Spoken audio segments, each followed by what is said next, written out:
Oh man, what a fun week it's been. And now it's the weekend, Saturday Night Live show. Why not just hang out with some friends, talk some crazy college football, but let's talk some real facts as well. If you've been watching Golden Blue for any stretch of time, you know that yes, I dive into some facts, but at the same time, I have the craziest ADHD imagination that You you have can fun find on ideas. YouTube when it comes to college football. That is me. But tonight we're going to talk about the Pac-12 and maybe how it affects the Big 12 as well. So with me, I have my two guests, Ty Guy, representing Alabama in the SEC, and also Tony Altimore, representing the Pac-12. Is it USC? Pretty sure it's USC, right? Yeah, USC for undergrad and Penn for USC, grad school. there we go. So we have an outside perspective from the SEC and sort of an inside perspective with Tony Altimore. Or maybe a from the Big Ten Pac-12. perspective, as the case yeah, may he's be. split There we now. go. He's split between the Pac-12 and the Big Ten. And then I'm the Big 12, so I'm waiting to see how it affects us. So Let's be honest. Hold on. Let's be clear. You're the Big East. You're the Big East. That is fair enough. That is fair enough. That's Big East blood. It's a Big time, 12 shirt, but it's Big East blood. Big East blood always. I'm really hoping that they can get that back up and running sometime. I don't see it happening, but it would be cool. Anyways, those of you watching Golden Blue for the first time, make sure to hit the like and subscribe button. College football is what we do here. You know what? I throw in a wrinkle where I'm not really worried about being right all the time, but my guys here, they like the facts. So we're going to do some facts tonight, talk about what's possible, what's really not possible, maybe some things that have gotten a little twisted up that we can sort of untwist. Maybe things aren't as bad as what we thought they were for the Pac-12. So hit the like button, and if you're watching a replay of this, weren't able to catch it live, you hit the like button as well. That's what helps these videos, hit the YouTube algorithm, suggest more views, all that stuff, because this is what I do for a living. Also, one more thing before we get into this. If you have a question for me, Ty Guy, or Tony Altimore, whether it's a question, a comment, or a troll attempt, like I said, in my checklist, thick skin, it's in there, so give it to us. And it's a great way to support the channel. Hit that super chat button. And I'm telling you, in the off season, we greatly appreciate it. I mean, we appreciate it all the time, but times get tough in the off season. So those super chats and donations in the off season are even more appreciated. So it's that little dollar sign on the bottom right hand corner of the comment section. Anything you put in that super chat is going to go on the screen. I'm going to read it, and we'll address it to the best of our ability. So Pac-12 has been the center of attention, right? And we've been hearing doomsday. We've heard the entire spectrum a lot here on Golden Blue. We've heard doomsday, and we've heard expansion. And the truth has to be somewhere in the middle, is what I would have to guess. Well, so, should we back up for just 1 sec to look at kind of like why it got where it got? Absolutely. So the thing about the Pac-12, and it goes back to when it was the Pacific Coast Conference, because GBD, the Pac-12 was really a reboot. Just like a reboot a couple times. Yeah, this is like Pac-12 2.0 is what we're looking at. Probably actually like 4.0. 4.0. It's really like Pac-12 4.0, and we're about to get to 5.0, version 5. But what the Pac-12 has historically, what they've traditionally done, very interestingly, is gotten like very complacent and very stodgy in their ways. The Pac-12's DNA really is like half part Big Ten, half part Ivy League in their own minds.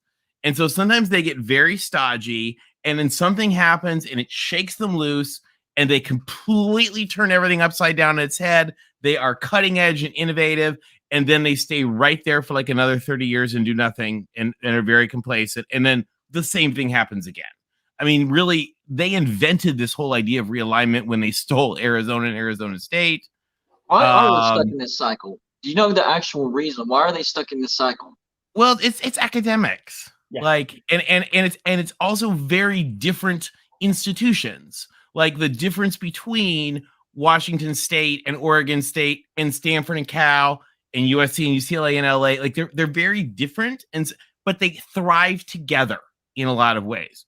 Right. So what happened was, by the way, when USC and UCLA left, this is like the third time they've done this, so it's not actually new. It's not earth shattering.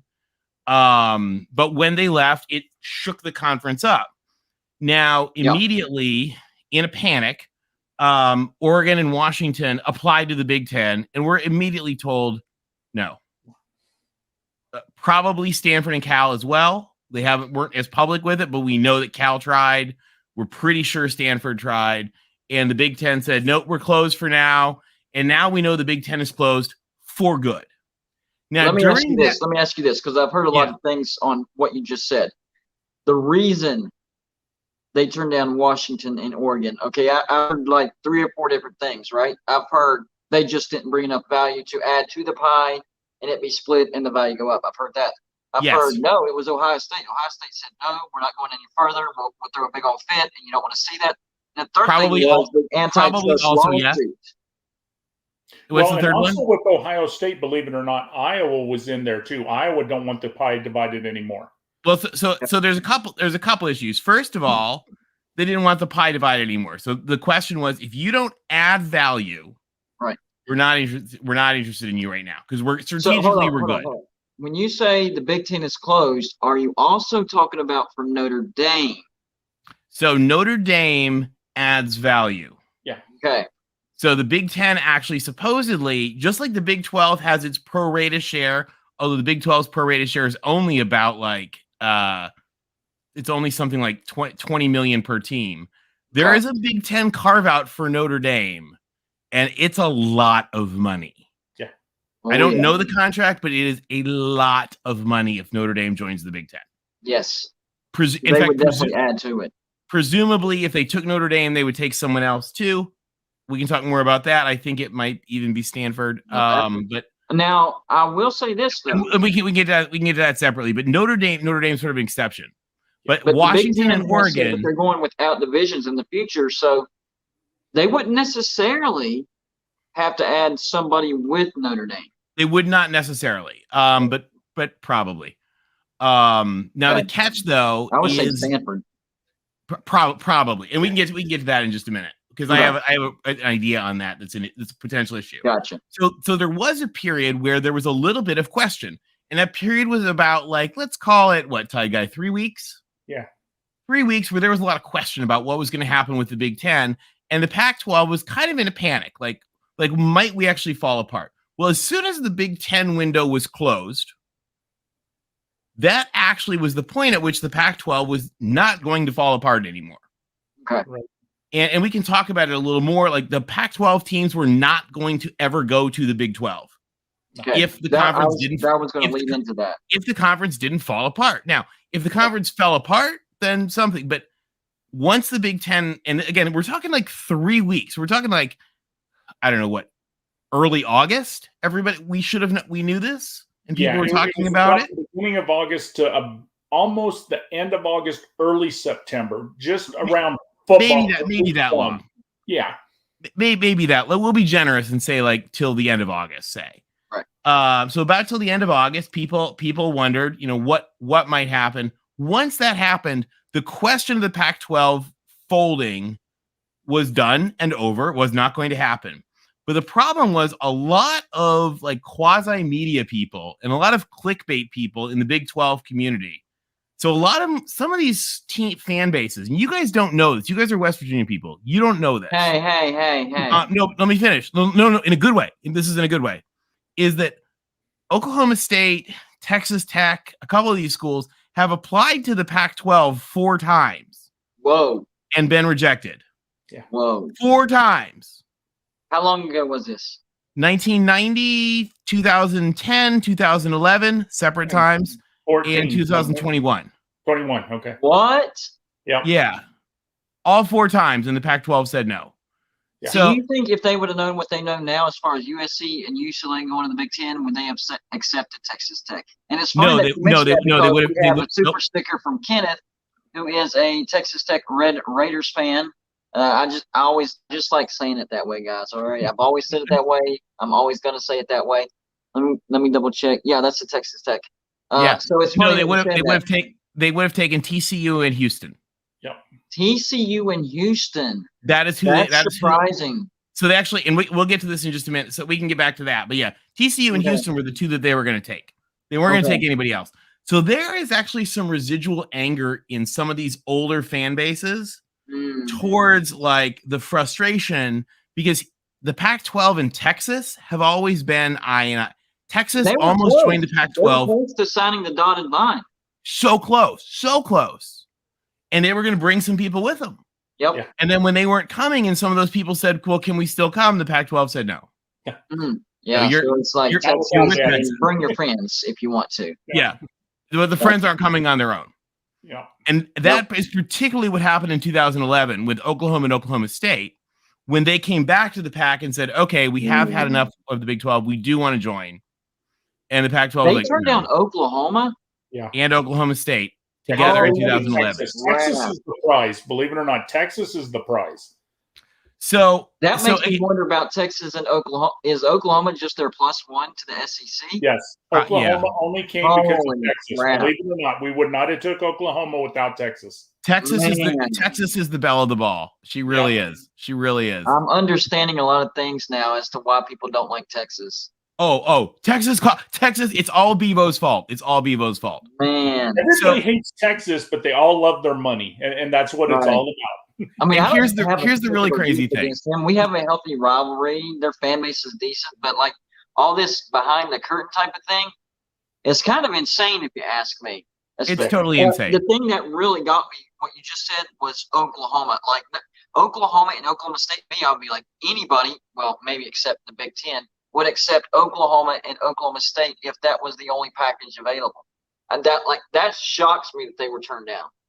Well, here's the other thing: is they were just also like they had just added 2 more, and they didn't want to go to 14. I got you. And that was the other issue. I'll be right back. Okay. So one of the issues then, so that happened, but one of the big things is that once we knew that the Pac-12 was going to, and we wait to this when GBD comes back. Real quick, any other questions in the chat while we wait for him real quick? I didn't see one. Let me.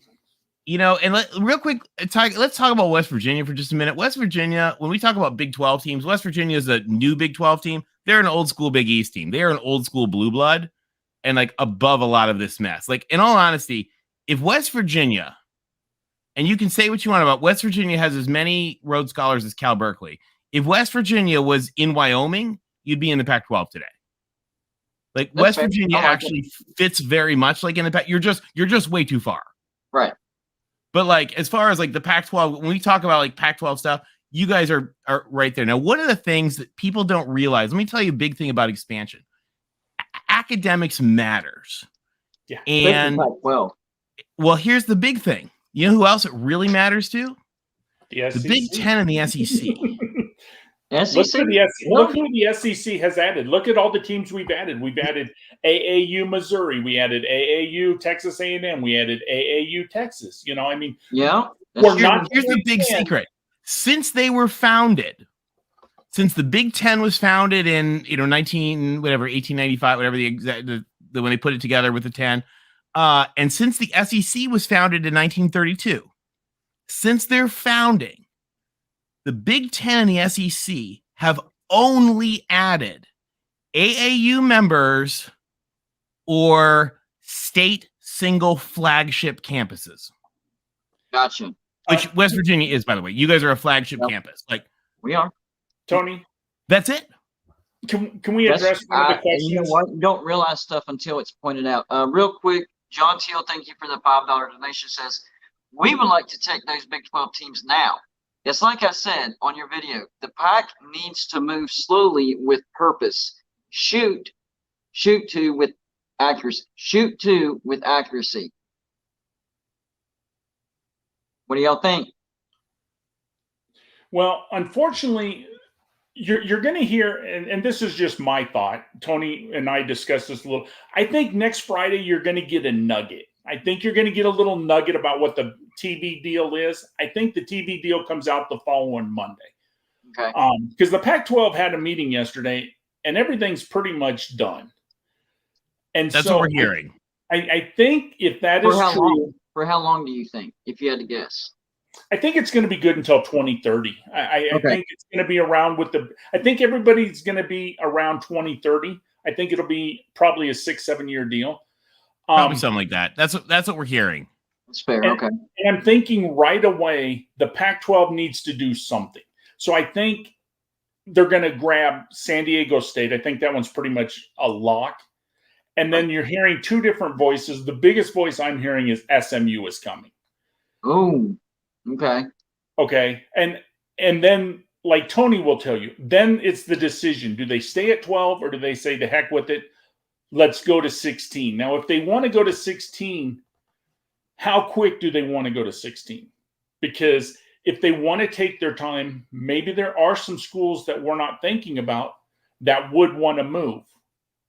And there's still, even without touching the Big Ten, the Big 12, there are some schools out there that really could benefit going to the Pac-12 that we know of, but you don't really think of are good teams and good fits. Right. We talked about it before we went on, so we're going to get to that here in just a second. Let's talk about why. Can we? Or sorry, go ahead. What about what Hillbilly Skeptic is saying? Appreciate the $10 donation, but he says, if California passes that 50% revenue sharing with players, could the Pac-12 survive with the different funding rules for schools? Yes. How will that affect the Title IX in Cali? Will players get representation? I mean, you can ask that to Travis Kenobi, but it'll be fine. Okay. I do wonder, though, Tony, and I know it's going to be fine in the big sports, but It'll be fine. Will it hurt some of the smaller sports? Or do you think the money that's donated to those sports will carry on through the donations? I honestly think that at some point, football and men's basketball are going to be separated in some way that will solve the. All right, so I think this is you could do hours and hours and hours of debates with lawyers on that. What does it entail? What are they trying to propose here? I'm not going to speculate. You ask Travis Kenobi. I mean, again, Okay.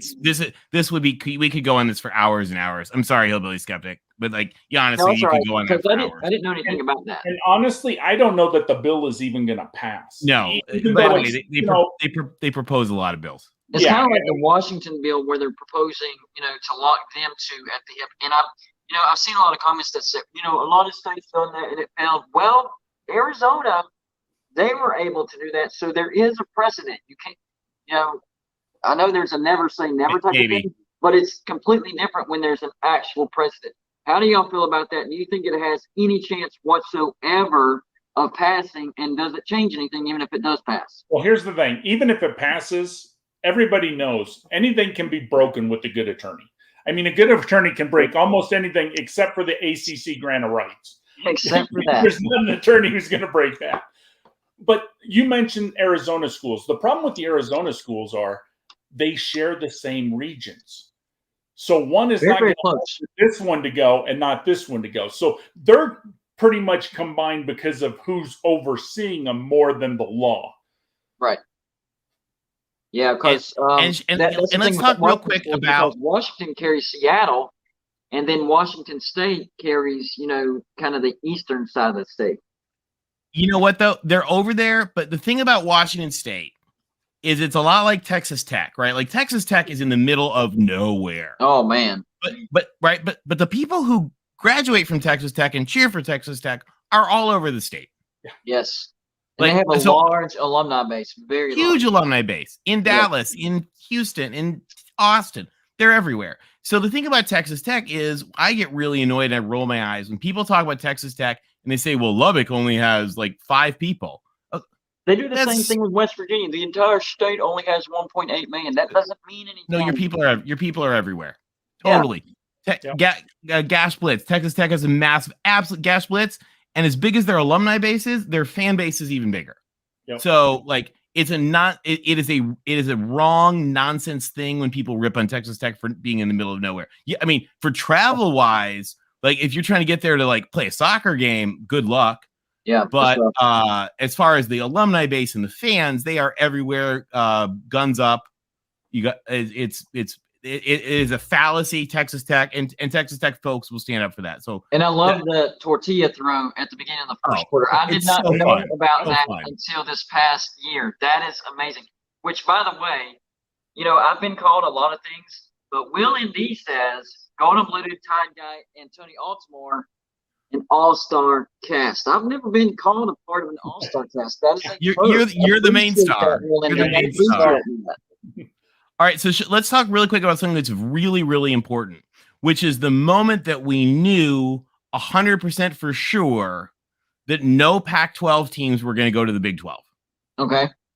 And that is the moment. Now, first of all, there's a lot of reasons why the Pac-12 teams being in the Pac-12 is a very close-knit, big deal, big money thing. So I'll give you an example.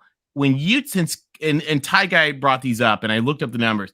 So since Utah and Colorado joined the Pac-12, their annual research budgets are both up 50%. Wow.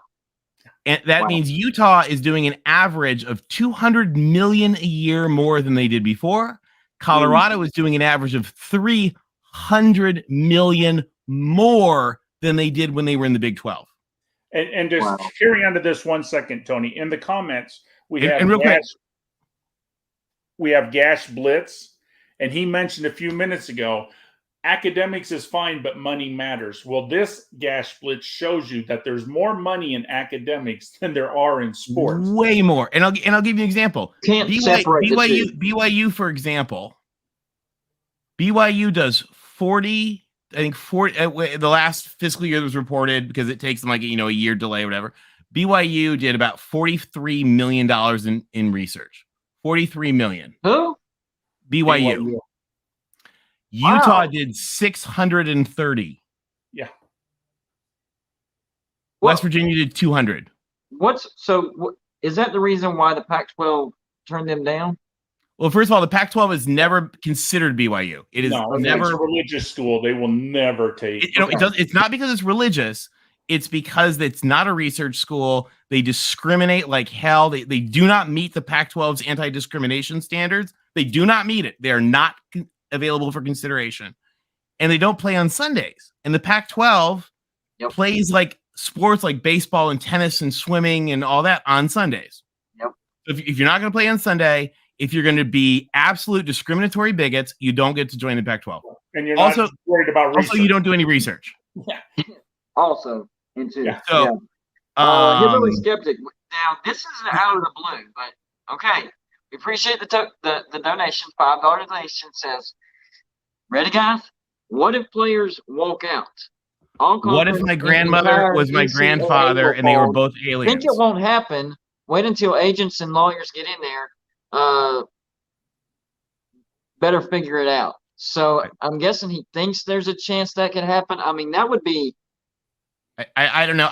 Something drastic would happen. Should we hold off on these agents discussions for later on? Yeah, because I feel like that one you can talk about for a night.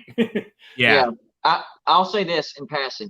I think the only way that happens is if the NIL gets screwed up. Because as long as they're getting paid, I don't think players are walking. That's all I'll say. Okay, and to kind of carry on with what Tony was saying a minute here. So Colorado left the Big 12, and now they're in the Pac-12, and they're making $300 million a year more in research. They're over $1 billion in research now. At over $1 billion a year. And I never ran the numbers, and I never talked to Tony about this, so I don't have the numbers in front of me. But I do know that Nebraska's research numbers went up also. But I don't have the exact number in front of me. So a lot of these schools that are leaving the Big 12 are making a lot more money in other conferences. So by going to the Pac-12, your research money is going to go up because you're going to be in with the Cows. You're going to be with Washington. You're going to be with Stanford. So you're automatically going to raise your research a lot more than any money a TV deal will give you. Right. The reason USC and UCLA could get away from the Pac-12. I was literally about to ask that. The Big Ten. Nebraska's up $60 million a year. $60 million a year. There you go. And the Big Ten makes more money than the Pac-12. So they could leave because it's a win-win. They win on the research side, but now they're also going to win on the sports side. So it just made 100%.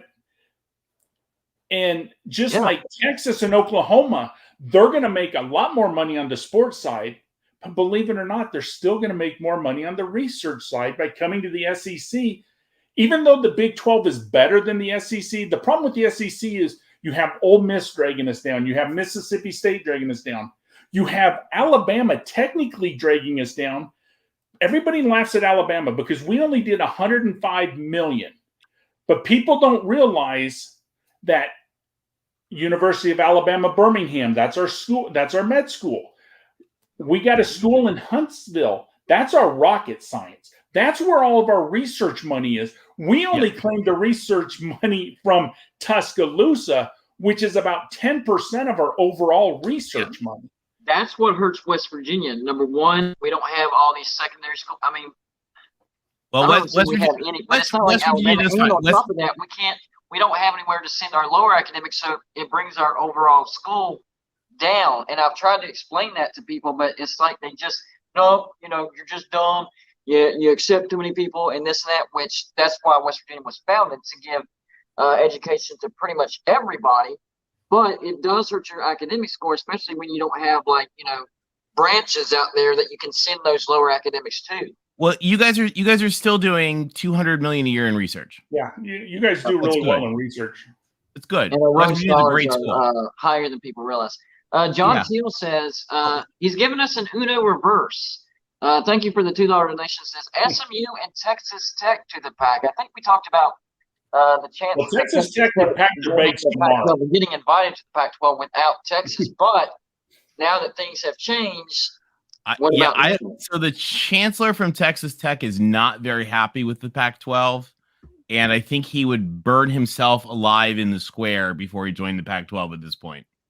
But man, that research money. Yeah, he's not a happy camper though. He's the chairman of the Big 12 right now. But let me tell you the big moment in GBD. This is very important, at which we knew that nobody was going to leave. So we knew that they didn't want to leave, and they said they didn't want to leave. But there's a nagging worry that you have if you're the Pac-12 that says but could they surprise us tomorrow? Yep. Here's the moment where we knew that was not going to happen because there's no money for it. As soon Brett Yormark, who is awesome, I love Brett. I am totally on board with Brett Yormark's team. He's done a great job for the conference. But the deal they put in place, this is a big, big thing. The deal they put in place only allows $20 million a year for a power conference team and $0 a year to add a non-power, to add a G5 team.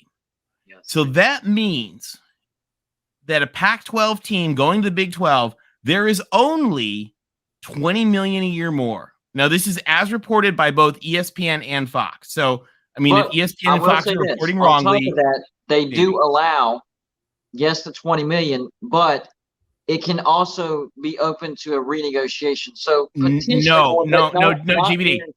not guaranteed. Okay, no. It says that they can rebid out the tier 3 ESPN Plus garbage or something.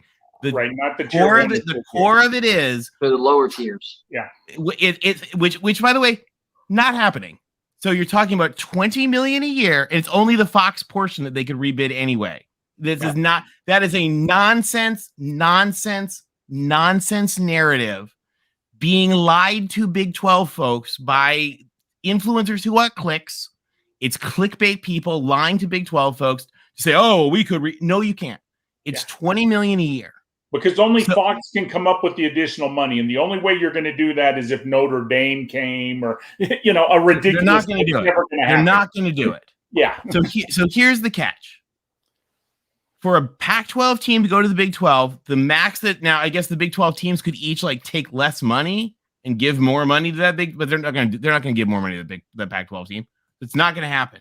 So here's the other catch, is that it would cost about, and we know this from the University of California Regions calculations, we know this from WVU, it would cost a Pac-12 team moving to the Big 12, your locations, by the way, you guys are right near an airport, you're great, the others are not, it would cost about $5 million a year more in travel.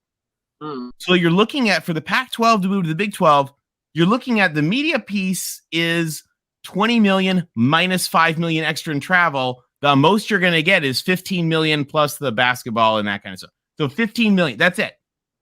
Now, the Pac-12 is probably going to get about the same amount as the Big 12, maybe a little more. Let's roll our eyes and say maybe a little less, whatever, but it's not going to be half. Right. So and we all know, Tony, the last offer ESPN gave the Pac-12 was $300 million for those 10 teams, and they turned it down. Yep. Now a lot of people are saying that the Pac-12 is only going to get $25 million. Now, I'm going to use that number, even though we know that's wrong. But let's use your whatever it is. Million. The $25 million is only tier 1 money. Okay, so the Big 12 right now gets $31.7 million. That's all in tier 1, tier 2, tier 3. $31.7 million. Now, if ESPN gives $25 million to the Pac-12, that's $6.7 million difference. But guess what? Now you got to add in the tier 2. I don't know what the tier 2 is, but I do know that even as bad as the Pac-12 network is, and it's horrible, that's Really $4 million a school. We heard the Chinese sent a balloon just to find the Pac-12 network. It's not going to last much longer as far as how it is right now. They might restart or whatever, but I'm hearing that it's about to die. They're getting ready to reboot it, redo it. But you're going to look at least another $4 million there. So if you add that $4 million, that's $29 million versus the Big 12's $31.7 million. And we still don't know what the tier 2 money is. We don't know what the numbers are. We don't know, but the big thing is, I think people use the most of the as sort of a guidance, and then that way, it's probably the same type of grade. Let's be honest, it's probably like 35 is what the better estimates are. But regardless of what it is, the most the Big 12 could offer any team is 20, and they got to spend $5 million more a year to travel. So here's the thing: it doesn't matter whether it's $1 more or $1 less, because nobody's going anywhere. And the other big thing is so again, we talked about Colorado is making $300 million a year more in research today than they did when they were in the Big 12. Let me get this out real quick. John Paul, thank you for the $2 donations. Real quick, he asked a simple question: chances Notre Dame and other teams vote to disband the ACC? Zero. That's not a thing that can happen. There you go. There's the answer. Zero. Now, Kenneth, thank you for the $10 donation. Says, how do you know the $25 million because it's the PAC? No, the way I know it's wrong, Kenneth, is two things. One, I got you. I don't know what it's going to be, but it doesn't matter. But Ty Guy has a better perspective. Here's the point. The point you're making is, even if it is 25, doesn't matter. Right, but the big thing is, the reason I think 25 million is wrong is it's always been reported 300 million through ESPN. All these places have reported that. Everybody on Twitter and everybody on YouTube has said the Pac-12 has offered 25 million, but not one of them can give me a source to tie back to where that came from. It's a lot, and the only sources that I'm seeing are from Big 12 Twitter. I don't know if it's reliable, but I have one. Okay, yeah, but I mean, everybody. Well, I heard it from him, who heard it from him, but nobody has ESPN's reporting or Fox's report. There's not what I would call a credible report out there on the 25 million. Now, guess what? Next week we could find out the Pac-12 signed the 25 million, and they were right. But at this time, I'm not hearing the 25 million, so that's why I'm calling it incorrect. Yeah, again, the estimates that we're seeing are between 30 and 35, which makes sense. But even if that ridiculous thing was right, it doesn't matter, because the Big 12 can only offer 20, and they got to pay $5 million a year more to get there, and they're not interested. Is the other thing? I mean, I'll give you an example. No. The Utah athletic director, I love. John Kurtz is awesome. I love John Kurtz. He is like just a phenomenal guy. He's super cool. I love him. The Utah athletic director made fun of him, pointing out that Utah was not going anywhere. The Arizona athletic director himself talked about this week. The Arizona State athletic director, the Arizona State president, is a super academic snob, and I can tell you absolutely has zero interest in going to Ames. That's you know what, I was going to ask you that, because that was the big buzz around town in the past 2 or 3 days, that Arizona State was looking at the negotiations, wasn't very happy, and sitting on the edge of their seat saying, we don't know about this. Arizona State would probably join the Big West before they join the Big 12. Well, and let's be honest. By the way, the Big West does over $1 billion more a year in research than the Big 12. Now that's the question I want to ask you. Okay. So I mean, no, they're not, guys. They're not really going to join the Big West. With the Big not, 12, I was joking. They're not really going to join the Big West. Making nearly enough money in research, and that's why it's hard for them to keep teams, and that's why they can't attract bigger brands. Why is that? Why is the Big 12 set up this way? Well, so first of all, the Big 12 institutions, like the universities, do different things. Okay. Like so would it be safe to say that the Pac-12 and the Big Ten, all of them, ACC, SEC, are more united whenever they're trying to, hey, we want to focus on research, or hey, we want to focus on academics, where the Big 12 is like, y'all do whatever you want to do. Oh, yeah. The SEC, but also, when the SEC started, we were more sports. We were more football. Right. I mean, look at the original SEC, but we realize that sports don't pay the bill. I mean, it's all academics, and we've all upped our research.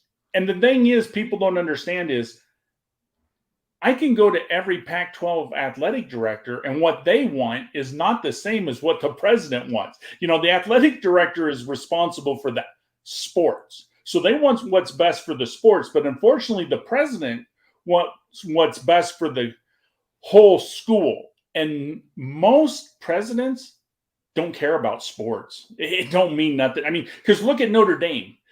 If Notre Dame really cared about football, guess what? They wouldn't have the strict requirements for transfers to come in, or they would lower the academics to get athlete. They care more about academics than they do about sports. Well, and there's one other big thing. Because think about it. Notre Dame, if they join the Big Ten or even the Pac-12, as much as that wouldn't make sense, wouldn't their research money go through the roof? So but remember, some of the schools, Notre Dame, Wake Forest, Boston College, like they're not doing big graduate research things. So, for example, the University of California they have discovered 10 elements on the periodic table. The periodic table has 2 bottom rows. Yeah.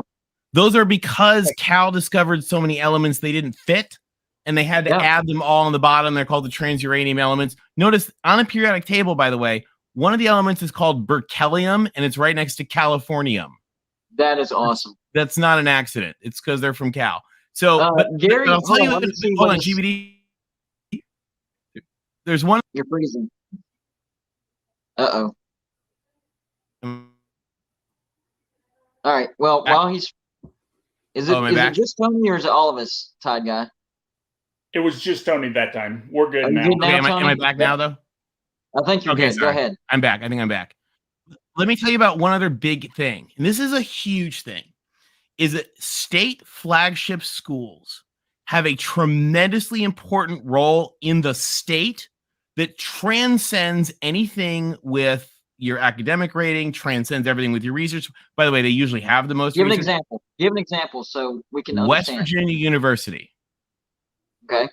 University of Oklahoma, University of Texas, University of Michigan, Ohio State, University of Arizona. When you are the flagship school of a university, that's where the lawyers went, and the doctors of the state, and the judges of the state, and the politicians, and the state senators, and the governors. Like when you are the state flagship institution, you have a relevancy and an importance and a focus that transcends a lot of the academic numbers that we're talking about. South Carolina, Ole Miss. Ole Miss academics, not particularly great. Ole Miss matters in the state of Mississippi. Right. They run the state of Mississippi. Look at you guys. You guys, which is an awesome school. Like you said, GBD, your mission is to educate the people of West Virginia. You have the bottom end of your academics maybe where they are. The top end are way up high, and your school runs that state. Yep. I'll tell you, in the state of West Virginia, you have a degree from West Virginia University. It's important. And even surrounding areas. The city of Pittsburgh. Huge. A degree from West Virginia. Ooh, now, here's a question for you. And this is why we talk about why the Big 12 is different. How many flagship schools are in the Big 12 now? 2. Iowa State. 2. Iowa State. What about Kansas? No, Kansas and West Virginia, not Iowa State. Okay. Oh, Oklahoma's gone. That's right. Yeah. Yeah. Kansas and Yep. West Virginia are the only two left. Yep. Wow. So it's just a different thing. So again, those flagship, that's where the med schools are. That's where the billions of dollars and stuff is. Colorado, half their research is the med school.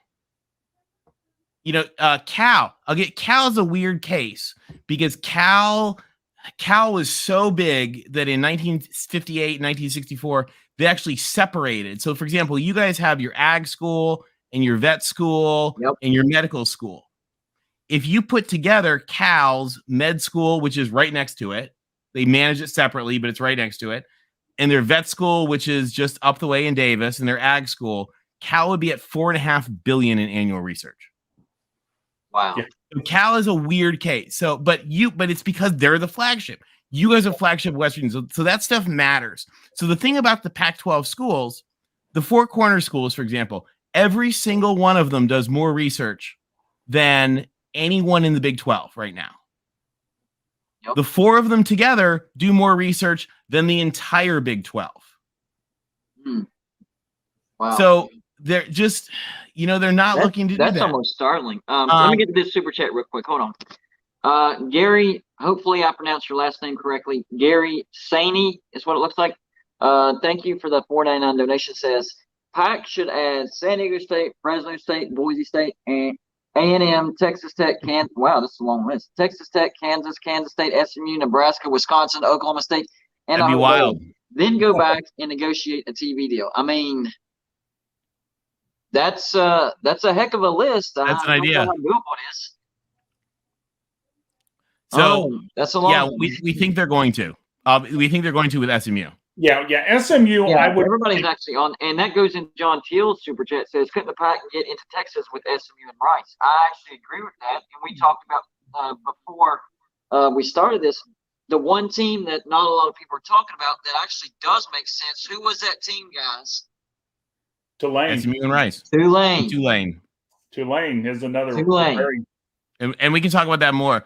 Actually, John had a really good question about Pennsylvania being weird. Did I freeze? Oh, is PA an exception to that? Temple, Pitt, and Duquesne are up there with law and medical, even above PSU, and a lot despite brand of PSU. Well, here's your problem for the states with the Ivy schools, like the University of Pennsylvania, which is a founding member of the Ivy League.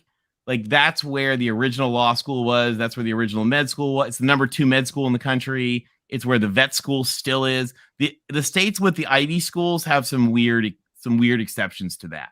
And it sort of like a tentacles type of thing where they're separate, but they're still connected. No, they're just so old that like it's just an issue. Like Harvard Med School, for example. Like, yeah, that's private. It's not the flagship, but like, is Harvard the flagship of Massachusetts? Harvard's the flagship of the world, and it happens to be in Massachusetts. It's a whole the states with an Ivy school are a little bit weird. I think a good comparison with Rice, and I'm not saying that Rice is anywhere near their level. That is not what I'm saying.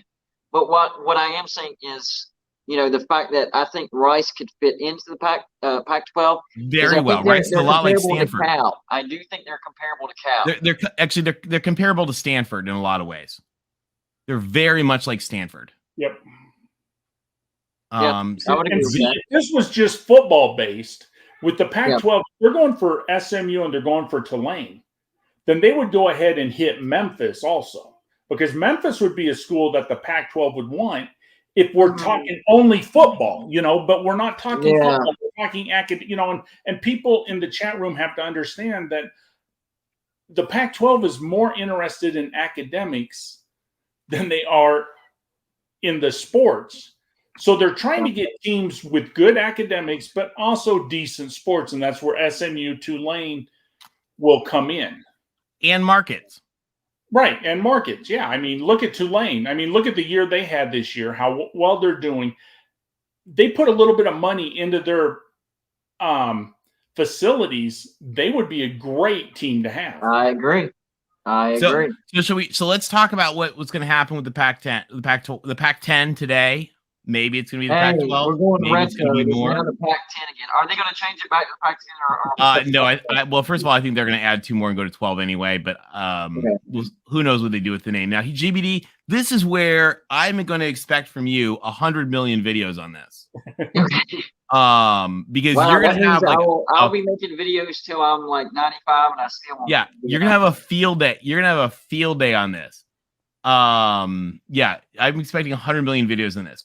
So one of the things that we've been told, and we hear this and it makes sense, is what every board does, is that they're going to go to the Pac-12. So what they did in 2021 is they went to the Pac-12 and they said, we've done the analysis. If we want to add teams, here's the ones we should add. Here's the math. Do we want to do it? Now, because it was going to lower the money, they said no at the time. So they didn't add. Now, what they're going to do now is they're going to come to the Pac-12 as part of this media deal, as they have it in place, and they may have actually done this. We don't know. They may have even done this last week. We do not know. But they're going to say, okay. They might use what the Big 12 did. Remember the big report the Big 12 did was a real good one. Well, what they're going to do is they're going to say we have essentially three options. Do we want to stay at 10? Do we want to add 1 or 2 and be 12? Or do we want to do something crazy and be 16? Wrote it down. Now we know, and this is really obvious. And I honestly think they have a handshake deal done with San Diego State. I don't know that for sure, but I believe based on how the Pac-12 has acted, how Huron Consulting has acted, how San Diego State is acting, what we're seeing in the media, I honestly believe they have a handshake deal done. We don't know that for sure. That's just my personal guess. We know that San Diego State will probably be added to the Pac-12 because it is essential for them to get a presence in Southern California again. Remember, all those schools, they recruit. We're not talking about football recruiting. Nobody gives a shit about football recruiting. We're talking about recruiting of your entire student body. So explain to people why the Pac-12 is not interested in Boise State. Since we're on this real quick, explain to people why the Pac-12 is not interested in Boise State. Well, let's get to them in a minute. Yeah, let's get to them. Let's get to them in a minute because they're part of the next piece of the discussion. Okay. First of all, keeping a presence in Southern California is an imperative. Now, San Diego State is a great school. Now, just like we talk, you know how you guys talk about how West Virginia has like the bottom of your academics have some issues? Yep. Well, here's the problem with San Diego State. The top of theirs is cut off because they can't give PhDs. Because of the way the structure works, if you get a PhD from San Diego State, you're actually dual enrolled, and that is coming from UC San Diego. That's where your PhD comes from. It's because of how the California Master Plan of 1960 is set up. Okay. So I'll have to look into that. Yeah. So it's again, GBD, and I can tell you about this later. The way the master plan is set up, for example, the state schools, anything Cal State is not giving PhDs. They actually just passed a law. They can do it like in public health now, like as of this year, but in general, not. So San Diego State, for example, has more elite academic admissions than any school in the Big 12. They have more elite admissions than Baylor or TCU, but they can't give PhDs and stuff, so they're not ranked as high. So the people that say, oh, San Diego State's not ranked very high, well, it's because of the California Master Plan of 1960. They're fine. They're probably going to get in. So you say, okay, who's the next one? Now, the experts have all dug into this, and they have concluded it's probably going to be SMU if they add a 12. Now, again, remember, the question is, do we stay at 10? Do we do 11? Do we do 12? Or do we do something crazy, which is where GBD is going to make us 100 million awesome videos that I can't wait to watch about going to 16. But 11 is San Diego State. They tell us 12 is probably SMU. SMU has the market. They have the history. They have the tradition. They have the alumni. Also, SMU acts like a Pac-12 school. It's a very rich. What does that mean? What does that mean? They're kind of snotty. They fit in well with the Pac. I mean that in a good way. I got him to say it. I mean it in a good way. They fit in. They're just like USC. They're a lot like USC. Remember, USC was a Methodist school. USC's original mascot. I'm seeing a lot of comments whenever I made that video. People talking about SMU. They're spelling SMU and then G slug. Oh yeah, there's a lot of rips on SMU. It's same as USC. They call it the University of Spoiled Children. Okay, hold on a second. In the chat, you guys, a lot of people in the chat, and here's a good question. And we kind of explain this, but not yet. But this guy wants to know, how would academic research money be affected if leaving the Pac-12 for the Big 12? Well, you take Colorado, for example. When they went to the Pac-12, they got to do shared research with Cal, with Washington. That is where the money comes from. And it's the brand. It's the branding. It's because exactly. Colorado. It sounds dorky to say, you're like your parents just tell you who you hang out with is who you are. When you are Colorado, you are now mixing. You are mixed in with Stanford and Cal and Washington. Yeah. Yep. Not Iowa State and Oklahoma State. 2 quick super chats, guys. John Waffle, HGP. I think this is just a statement. Pitt is a Ivy League school. UPMC all the way. They have a great men's school. John Marzula, another Pitt fan, thank you for the $4.99 donation, says, this is a question. So is the Big Ten moving lateral in terms of academia for UCLA and USC? No, the Big Ten is the best. The Big Ten is the best. The Big Ten is under the Ivy League. Once you go to the Ivy League, then you go to the Big Ten. Yeah, that's what I was thinking. And remember, here's another thing. When you join the Big Ten, you don't just join the Big Ten for sports. You join what's called the BTAA, which instantly means that your libraries get merged in with the rest of the Big Ten libraries. There's a lot of networking. Yeah. Your research actually gets merged in. Your professors' leadership development gets merged in. Your purchasing gets merged in. The Big Ten schools save millions and millions and millions of dollars a year because of their joint hotel and car rental discount codes that are jointly negotiated for all of the Big Ten schools together by the Big Ten. Yeah, and here's something millions of dollars on that, Tony, because you know the numbers better than I do. But here's something GBD doesn't know. Okay, we know the Ivy League is the top. Then we know the Big Ten. Now, most people think it's the Pac-12, but it's not. The ACC is higher academically than the Pac-12.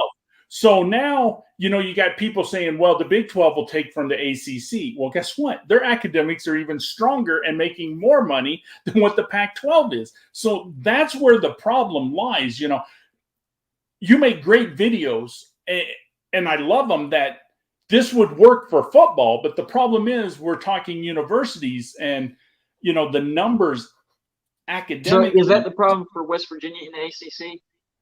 The ACC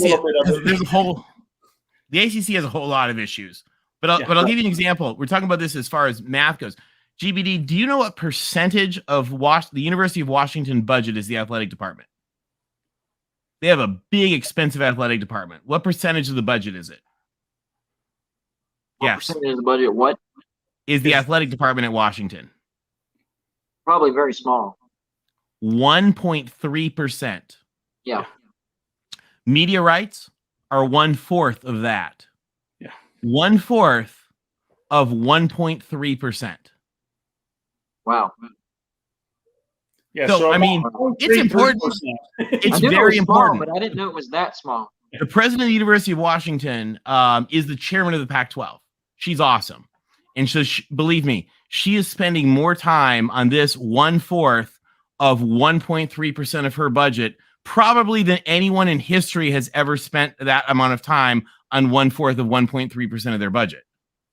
Somebody made an interesting comment in one of my videos and said that Washington and Notre Dame are the 2 most valuable programs available if you're just counting the ACC, the Big 12, and the Pac-12. Is that even close to being true? Possibly.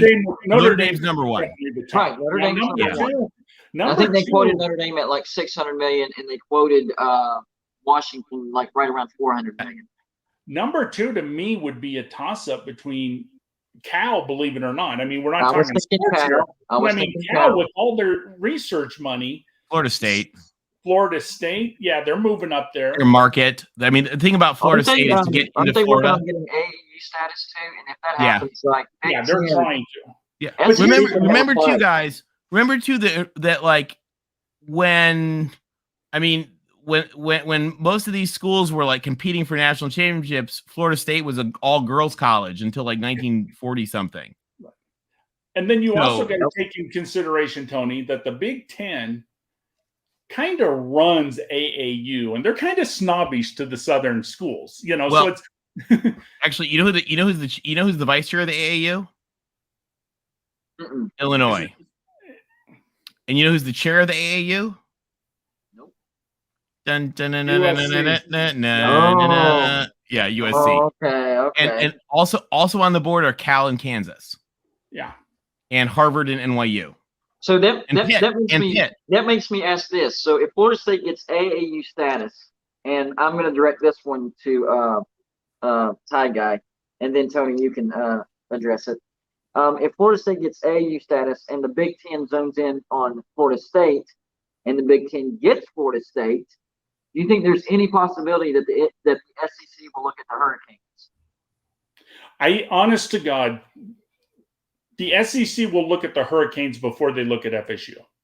Really? And here's why. A lot of people don't know this. Whoa. It didn't work for Texas A&M because they wasn't in the band long enough. But in 1992, SEC was going to add teams.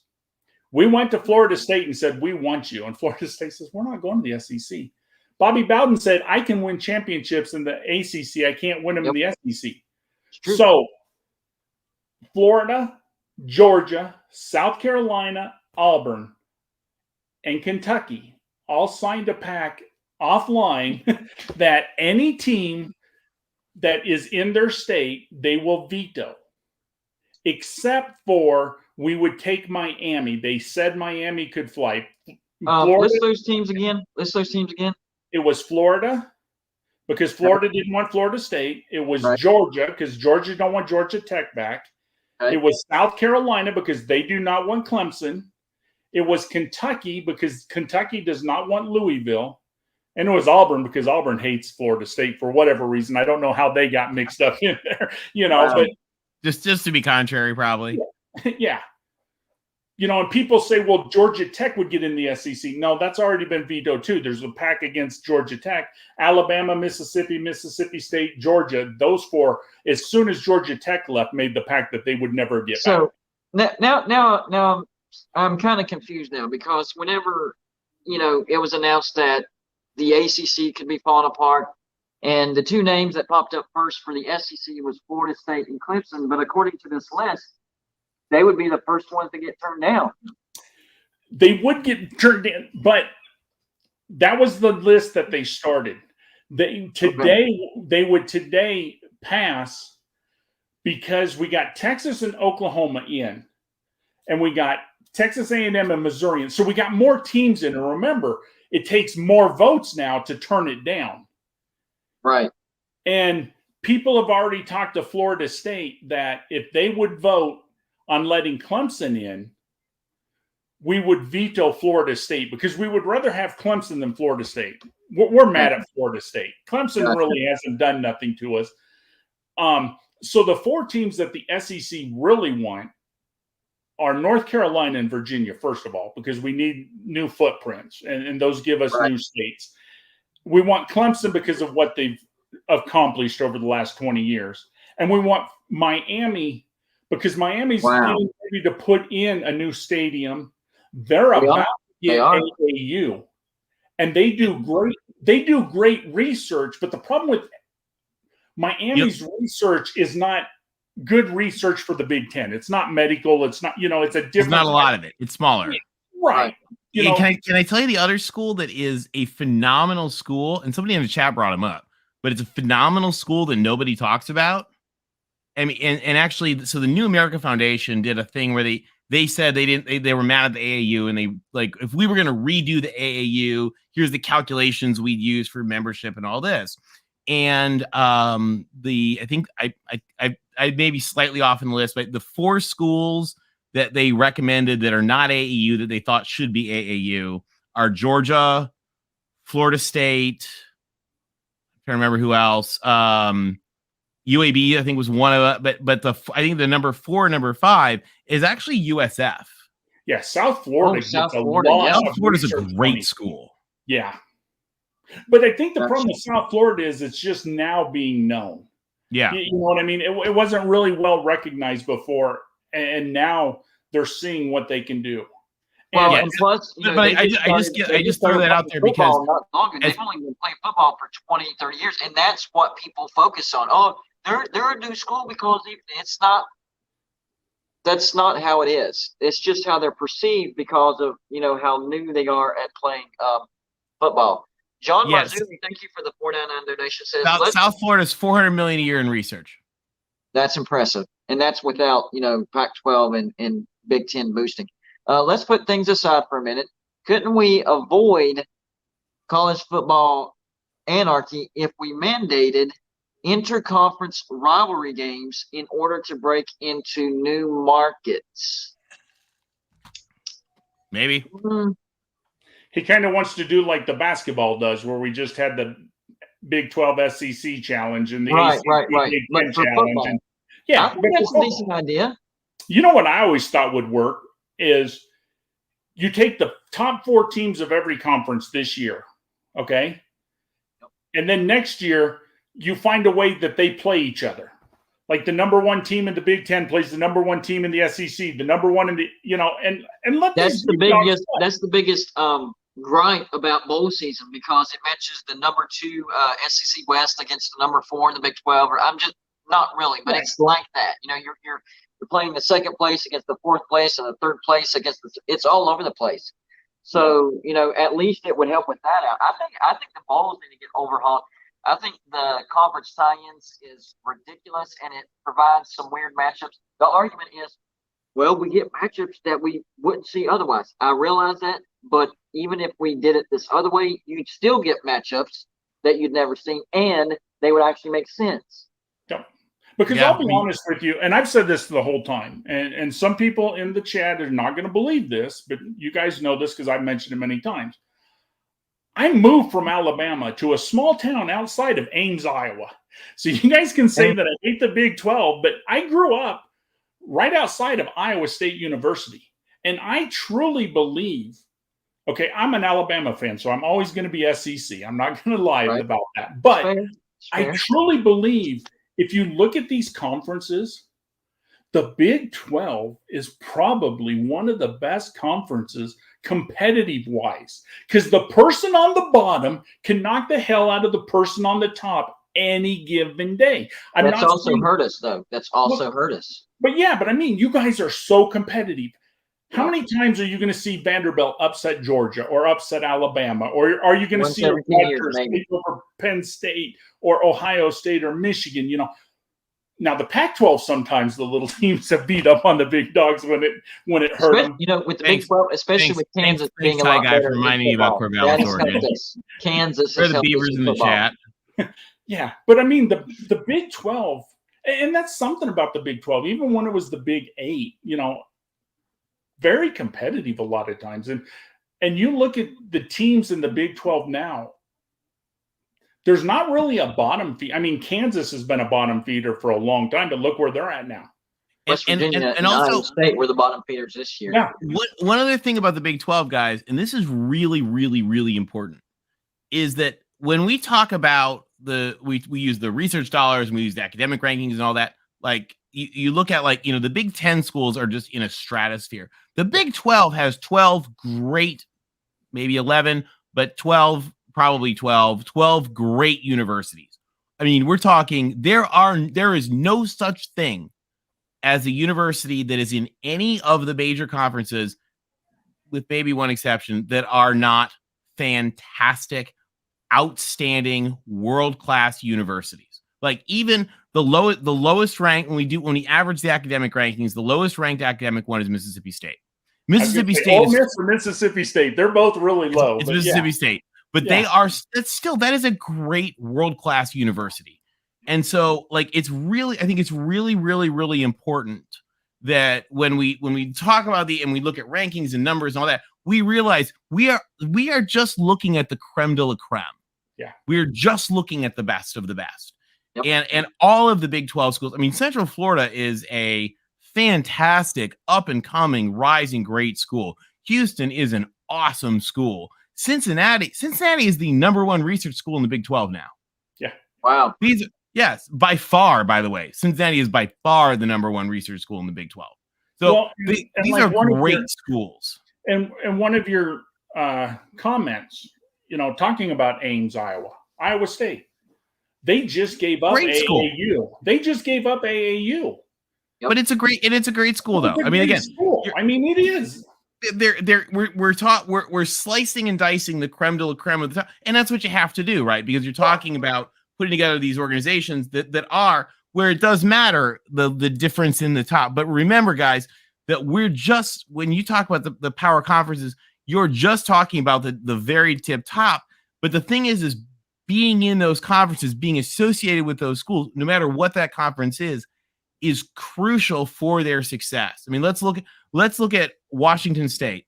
Washington State was basically twin schools with Idaho until they joined the PAC. By the way, I don't know if you guys know this, they're like 8 miles apart. They're right next to each other. They were basically twins. The difference between Washington State and Idaho, the difference between Oregon and Oregon State and New Mexico State is being a part of these organizations. And that is a very, very, very, very important thing. And so all of these conferences are phenomenal organizations full of phenomenal institutions. Right. But let's think back, though. The thing that killed the Big 12, and I love the Big 12, believe it or not. I mean, I talk about all this and people think I hate I don't hate the Big 12. The thing that killed the Big 12 was they kissed Texas's butt, pissed off Nebraska. Nebraska said goodbye. Colorado said goodbye. Then A&M and Missouri said goodbye. You know what? If they would have said, you know what, Texas, you're new to the show, goodbye, Nebraska would still be there. Colorado would still be there. Missouri would be there, and A&M would be there. And you know what? You guys would be a really strong conference, because 8-10 years later, you lost Texas anyway. So, what good did it do you? Exactly. That's the point that I've been trying to make as well. And I really like this comment because people have brought it up. I haven't really talked about it that much. I might do a video on this, but this is a good comment. John Marzullo, thank you for the $4.99 donations, says, does anyone recall Paterno late 80s conference proposal would have included Pitt, Penn State, Notre Dame, and Cincinnati, plus more, including West Virginia? His idea was to dominate Big Ten in research. So actually, huge things. That is so boring. That is way later. The better proposals, which were the exact same group of schools, the West Virginia was screwed over by a thing called the ECAC, which was really this stupid Ivy League creation, pre-Ivy League, that was like this semi-conference. Never pretended to be independents, but you were sort of in this conference. And it was a stupid idea. And Penn State led the way, actually, and Pitt led the way to get rid of it. And first they tried to, in 1954, they had an idea for a conference. That didn't really work. And then there's an athletic director from Pitt, Admiral Hamilton. He'd been the coach and athletic director at Navy. He'd been the XO on, I think, the USS Enterprise. And he came back and he had an idea. So they just really invented jets. The 707 had just come out. It was 1958. And he had an idea at Pitt for what he was going to call the Airplane Conference. And what they were forming a new conference on the West Coast, because the Pacific Coast Conference just burned down. And there were 5 schools, which became the PAC. And it was USC, UCLA, Stanford, Cal, and Washington. And he had an idea at Pitt that he was going to take those 5, add Army, Navy, Air Force, the 3 service academies, and then add Pitt, Notre Dame, Syracuse, and Penn State. And it was going to be 12, and they were going to call it the Airplane Conference. And it was this 1958. It was this great plan, but the Pentagon said no, and it fell apart. And the PAC schools were like, we like this guy. And they stole him to be the first commissioner of the Pac-12. I swear TV, by the way, 4 corners going to Big 12. It's looking like that's not going to happen. No. I think Tony addressed that at the beginning of the show. Yeah, they're not. Yeah. We now know they're not. It's correct as far as $25 million a year. It wouldn't matter. Still wouldn't matter. It wouldn't matter. $300 million a year more in research. Because of research. I'm trying to decipher this. I'm trying to decipher even just this on message sports. from John Waffle. Maybe y'all can help me decipher this. Appreciate the 499 donation says the Big 12 destroyed the Big East, another respected academic conference. No, the Big East destroyed itself. Yeah, the Big East imploded in two different groups. They had a first exodus, and then it was the final one. I would say the ACC would be more responsible than. Oh yeah, yeah. Now the Catholic schools, it's Providence, and St. John's. The problem is you had too much power with the little basketball schools. So let me. I was about to say, wasn't it an actual basketball, which is what the Big East brags about now because they're a basketball conference, and that's pretty much what destroyed the Big East. And those seven, what do they call it? The seven something schools grabbed the rights to the Big East. Yeah. Well, no, they traded. They made a deal. Yeah, they made a deal. They made a deal. The Big East, and they gave up the rights on the money. The seven Catholic something schools. Yeah. So here's an issue, and this comes back to Big 12 and Gonzaga. So I don't know if you guys have followed me talking about this. I think Gonzaga would be a great ad for the Big 12. Me too. The thing is that when you talk about basketball schools, you can't give them too much power. Like, they have to be happy to sit in the corner and be part of the club. They can't control the strategy. The problem with the Big East is that you let the basketball teams control the strategy. Yep. And that killed the Big East. The basketball teams in football it killed the Big East. Well, because football's the money. So what killed the Big East is that the basketball teams had the power over the football teams. And that came back to when Villanova swung the vote and Villanova rejected Penn State from the Big East. And that was the dumb move at which the Big East veered in its way towards failure. I think it was 1982. Absolutely. Robert's saying you have been hearing Fresno State and San Diego State for Pac-12. That's what you've been hearing, correct? San Diego State, yes. So here's the thing with Fresno. So again, you were saying San Diego State and SMU. Yeah, San Diego State, SMU. But here's the question: do you add more? Now, this I'm going to tell. This is the Tony recommendation. This is if I was GBD making a video of like what I would do. Okay. This is not what I think is going to happen. What I think is going to happen is I think they're going to add San Diego State and SMU, leave it at 12, and be done. Yeah. So I look at this the way I would. Yeah, this is my GBD video. Gotcha. We can make it together if you want sometime. Okay. I believe that Stanford or Washington or one of them is maybe weak to maybe go with Notre Dame. I think it's Stanford. I think that at some point, I believe that at some point Notre Dame is going to realize that they need to stop. Will ND is going to beat me up for this. I personally believe this. Again, this is my Tony, like looking out, not a. Your Tony this take. Is what I think is going to happen. Tony take. Your Tony. This is my take. Tony take. Is that the Pac-12 has a risk of Notre Dame ditching out and Stanford going with them. I believe that the Pac-12 would strategically be better off. Again, financially, it's not the right answer. Big picture-wise, academic-wise, not the right answer. I think the Pac-12 should add Fresno and Rice and be prepared to lose a team or two. Okay.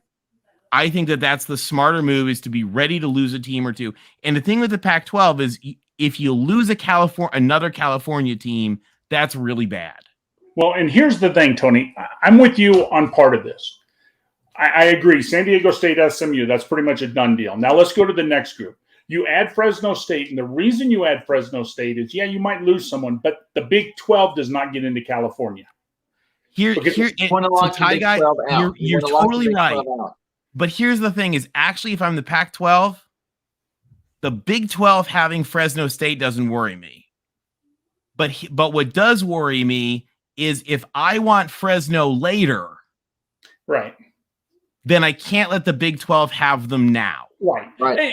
And you don't want them in there for recruiting and that. But to be honest, that doesn't. They could do it. I'm not worried about it. Out the Big 12 out of California and get a footprint in the state of Texas. Like, that's a double whammy.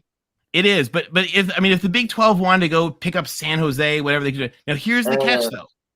Oh, I know exactly. Again, now we're going off the rails. But yeah, now that's way. I'm sorry. Now we're making a GBD video. Now, hold on. I'm just teasing. I'm teasing. But GBD, this is where your videos. This is a really interesting discussion. Would you? Now, here's the other catch: is because your question is, and this is what I told you. I actually said this in Twitter the other day. I have 2 questions for Fresno. The first one is, am I afraid of losing Stanford or Cal? Maybe, maybe not. People can debate that. Right. My second question is, am I afraid the Big 12 is going to take Fresno? Now, here's the thing. How much budget can the Big 12 get if they had Fresno? $0. I mean, you're looking at nothing. Zero. Now, so we're looking at, but now 2027, 2028, 2029, maybe they come up with some more money, they do it. So I'm not worried about them going today. Right. But if I'm the Pac-12 and I'm saying, okay, strategically, I'm worried about losing Stanford or Cal, I need to buffer my California end just in case. Again, this is not a prediction. The prediction is they're going to add 2 and call it 12 and be done. But if I was the Pac-12 leadership, I would probably go to 14 so I have a little bit of padding. Because right now I can pick. See, the wonderful thing, the brilliant thing that Bob Bowlesby did when the Big 12 replaced Oklahoma and Texas, and they went up to 12, is they got to pick from everybody. So every time this happens that you don't pick, your pickings get a little slimmer. Yep. And exactly. So if that's I'm, what happened to the Big 12. That's why I would go to 16. Well, I would go to 16, and here's a GBD video for you, because here's my next 4 after SMU and San Diego State. I'm taking Fresno State for the reasons we spoke. I'm taking Tulane because Tulane is the best up-and-comer pretty much of anybody available right now. Plus, Tulane could go to a couple places. So you want to grab them before somebody else grabs them. Tulane's an AAU school, too. Tulane and Rice are both AAU schools. Yep. And a lot of people in the audience might not know it, but they used to be SEC. I mean, they're a good school. Yep. Okay. So now we get 2 more teams. And I would probably, and it's not going to benefit a lot football-wise, but I would probably take one of the Nevada schools. I would probably take. Would you take a Nevada school over Boise State? I would. 1, because the academics are a little better. And 2, Boise State's not going to add a lot to you where Nevada's up and growing. Here's another thing. Have you guys ever looked at a map of the states of the Pac-12? Yes, I have. Have you noticed it looks like a donut? Yeah. Nobody. There's a hole. Nevada, the state of Nevada. Now here's the crazy thing about UNLV. Let's have an honest talk about UNLV. UNLV should have every advantage in the world. They should be great. They are atrocious. Yeah, bad. They are bad. And they have been bad for a long time. They used to be good at basketball. They did a long time ago. But here's the next piece. Yeah. They're an R1 research school. But for some reason, they also can't get over the hump there either.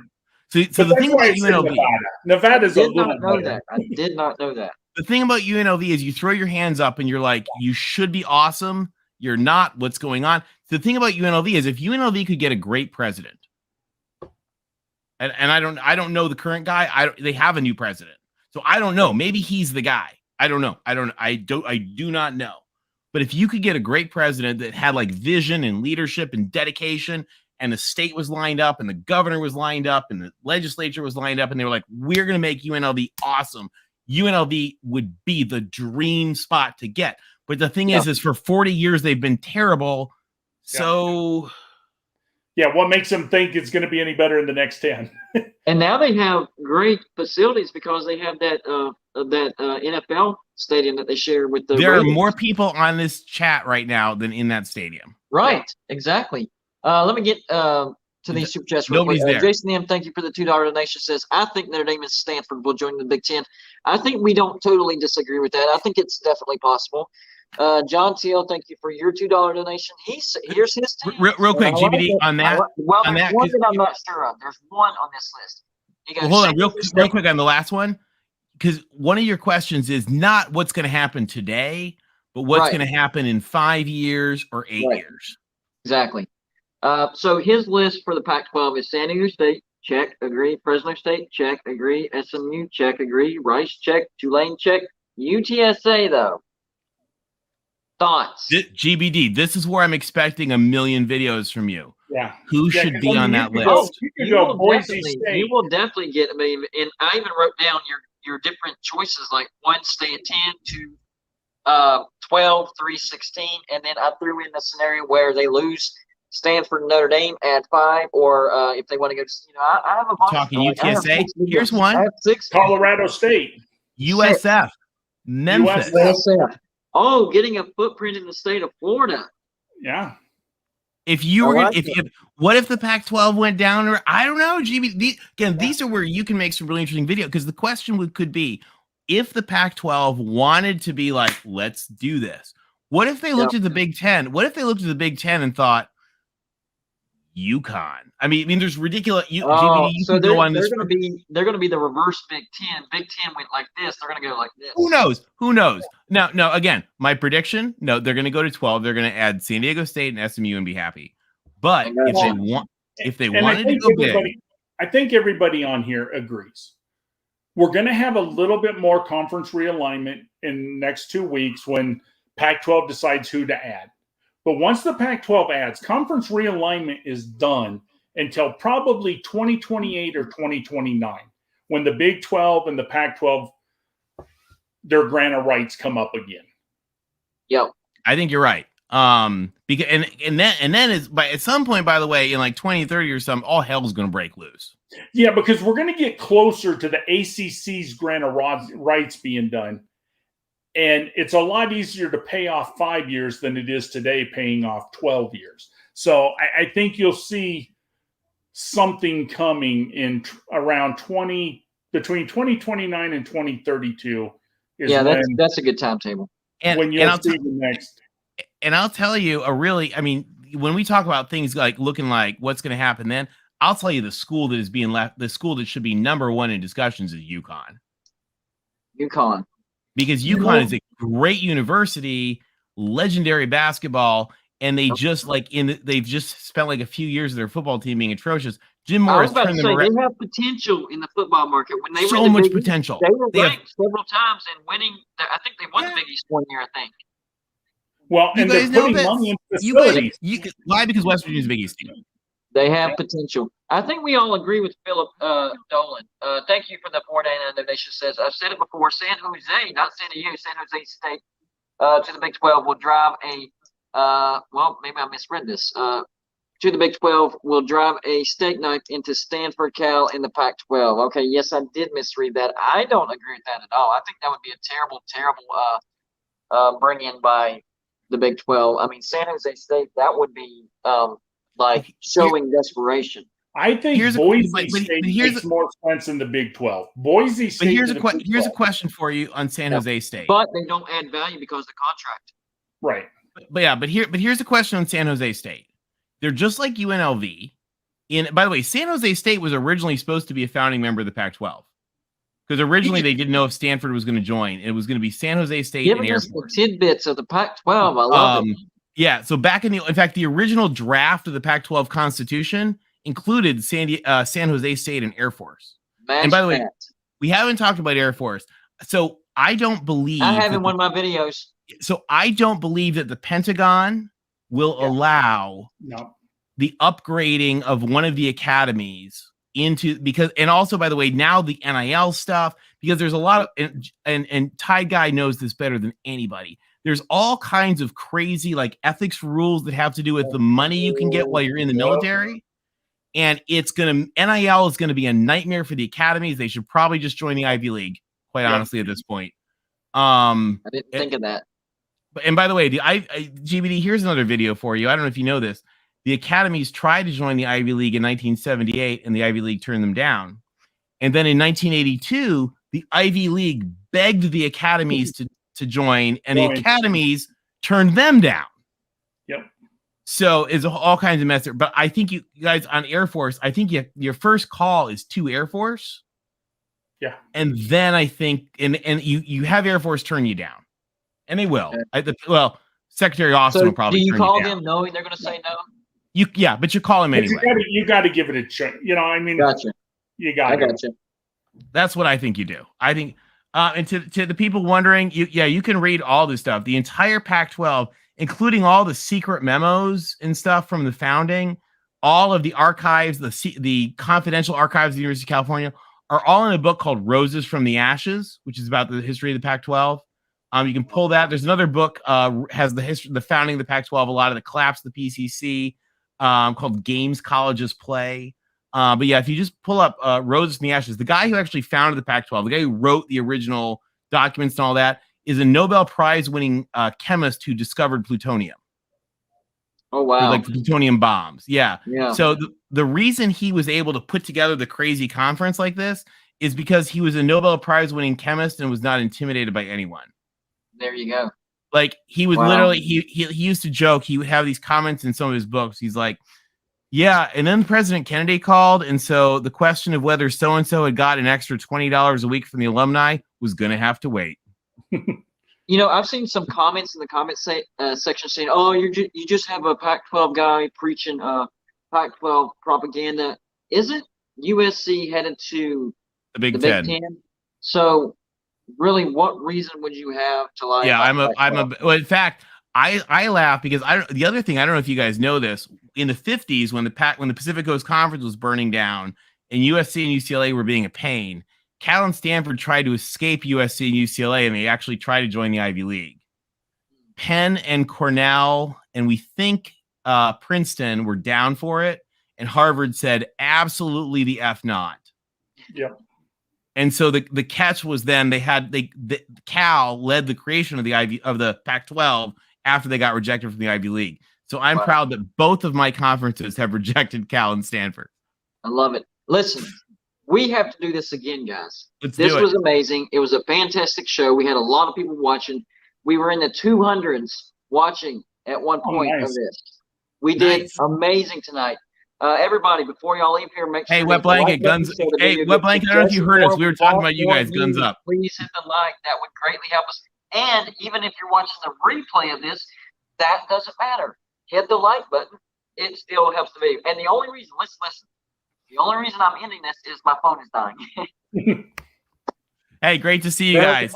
Great show, GB. Limited on how long I can go right now. Go Ears.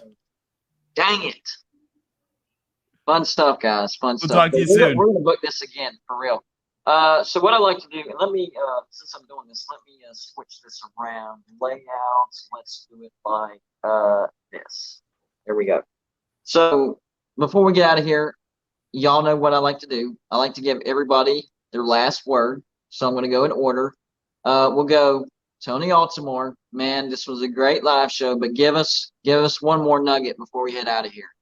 One more nugget is the Big 12 is like about to kick off the most awesome excitement. The integration of these 4 schools is going to be so cool and so exciting. They're great fits for the conference. It's going to be a huge success.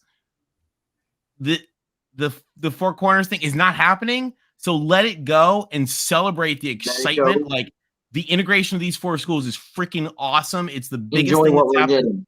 Yeah, it's the biggest thing to happen to college realignment since the ACC shenanigans. So like celebrate it, be awesome, and don't worry about the fact that like the PAC stuff is a thing. And also don't let people lie to you. Don't let people give you that nonsense.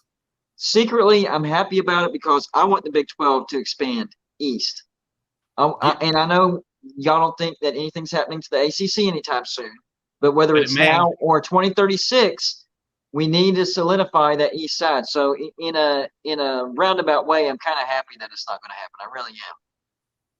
Yeah, no, because also, by the way, stronger is better. And the other thing, quite honestly, and actually a BYU fan said this today on Twitter. He was like, I don't think those schools would fit in with us. Right.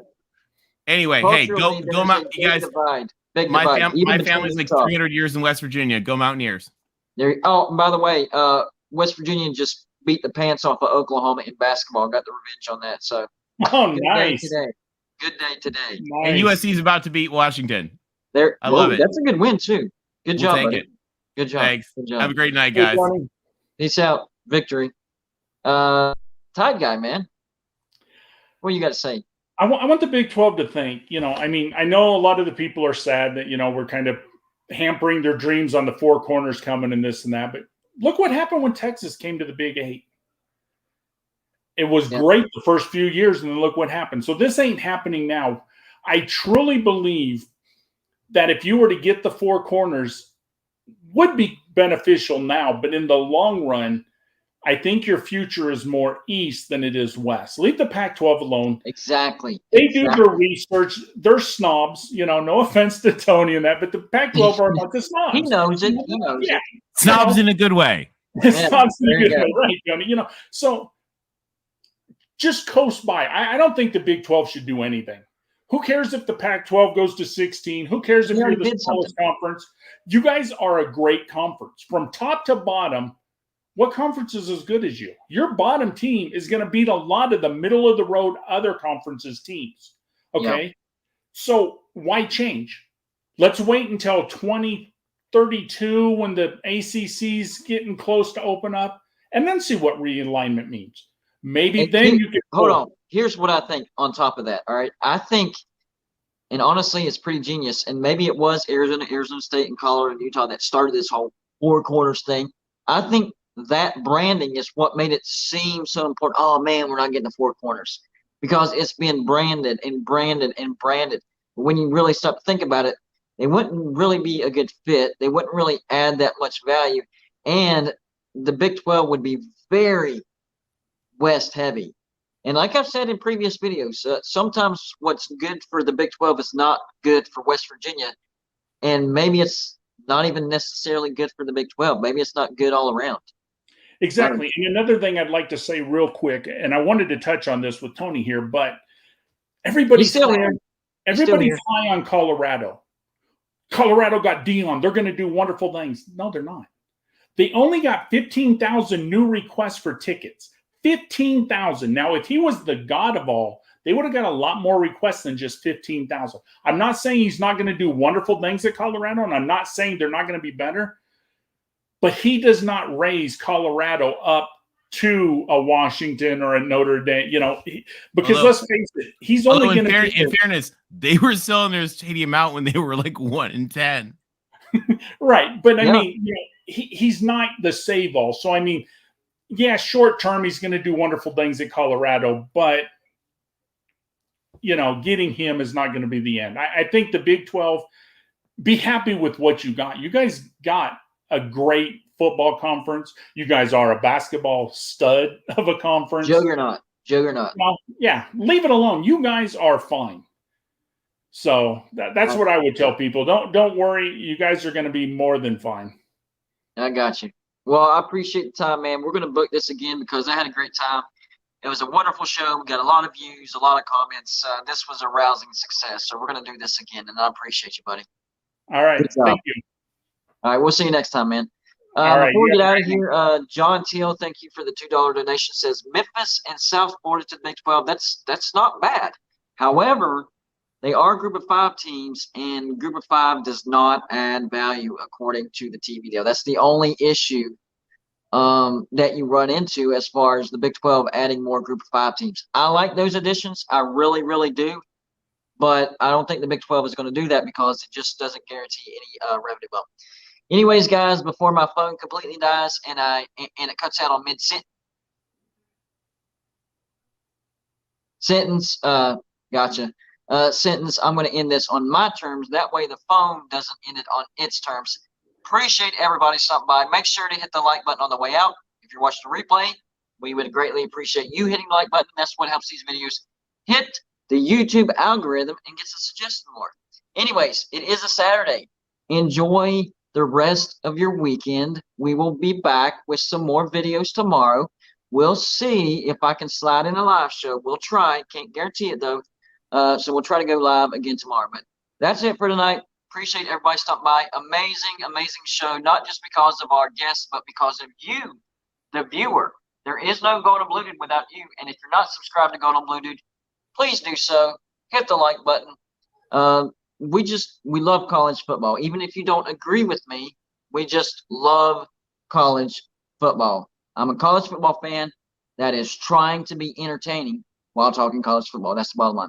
Anyways, y'all have a good weekend, and Golden Bluted is out.